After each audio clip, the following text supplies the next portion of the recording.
Hello everyone, welcome back to the online classes.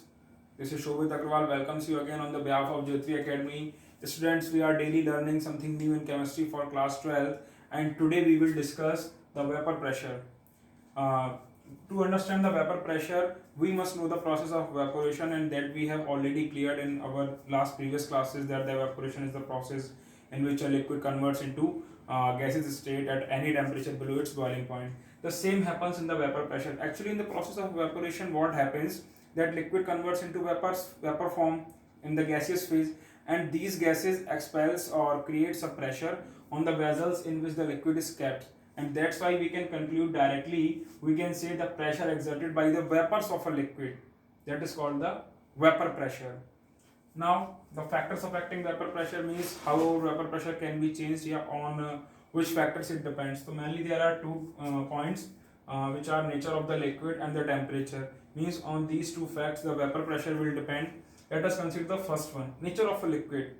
How can the vapor pressure can be connected with the nature of liquid? That is very easy. If the intermolecular force of attraction is weak, it means the vapor pressure will be high, because easily the molecules can be converted from liquid to vapor form. Secondly, if the temperature V will increase, means the kinetic energy of the molecules will also increase, and on this basis they will easily convert into liquid into gaseous state. So that's why these are the two factors which affects the vapor pressure of any liquid. Next one, we will discuss the effect of addition of a non-volatile solute. What happens if we will add a non-volatile solute to a solvent? Actually, indirectly we are willing to say that what will be the impact on the vapor pressure on adding a non-volatile solute. So this can be understood with the help of this figure. In this figure I have taken two beakers, the beaker A and beaker B. In the first beaker there is only pure solvent, and in beaker B there is a solution. Let us consider the beaker A.